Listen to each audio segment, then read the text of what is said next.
नमस्कार मित्रों, हमारे YouTube चैनल में आपका स्वागत है। तो आइए जानते हैं, मनुष्य का भाग्य कब लिखा जाता है। मनुष्य के जीवन में कई बातों का उजागर किया है।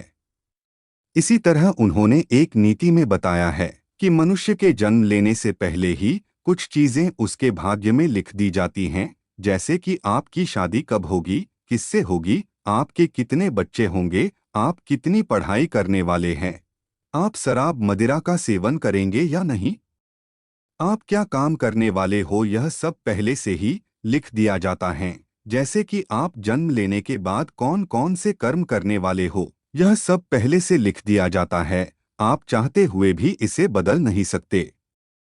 तो क्या है वे, आइए जानते हैं। नमस्कार मित्रों, आपका हमारे YouTube चैनल में एक बार फिर से स्वागत है। आप अगर नए हैं तो हमारे चैनल को सब्सक्राइब करें। किसी भी मनुष्य का भाग्य जन्म लेने से पहले ही लिखा होता है, तो ऐसे में इन 5 चीजों से वह चाह कर भी छुटकारा नहीं पा सकता है।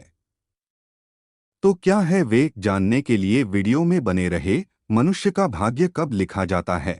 आचार्य चाणक्य ने अपने इस श्लोक के द्वारा बताने की कोशिश की है कि जब कोई मनुष्य शिशु के रूप में मां के गर्भ में होता है, तभी उसके भाग्य का निर्धारण हो जाता है। जन्म से पहले ही उसकी उम्र के बारे में लिख दिया जाता है। इसलिए कहा जाता है कि हर किसी की मृत्यु का समय पहले से ही तय होता है। विद्या नीति शास्त्र के मुताबिक व्यक्ति कितनी विद्या यानी पढ़ाई करेगा, इसके बारे में भी भाग्य में ही लिख दिया जाता है। इसलिए कई बार हम चाहकर भी कुछ चीजों को हासिल नहीं कर पाते हैं। अगर आप अपने भाग्य से आगे विद्या प्राप्त करने की चाह रखते हैं, तो वह किसी न किसी तरह आपको नहीं मिल पाती है।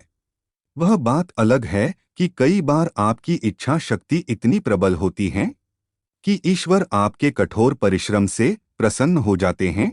बस इतना ही नहीं, आप कितने साल तक जीवित रहेंगे और कब मृत्यु होगी, इस बारे में पहले ही भाग्य में लिख दिया जाता है।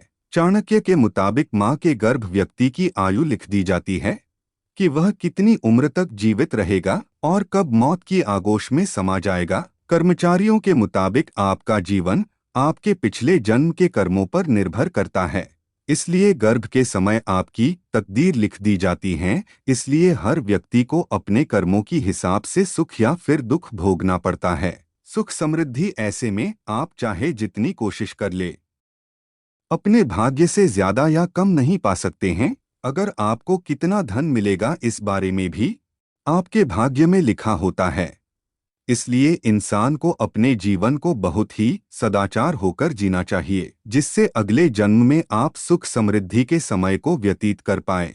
वीडियो अच्छी लगी हो तो वीडियो को लाइक करें, चैनल को सब्सक्राइब करें, कमेंट में हर हर महादेव लिखें।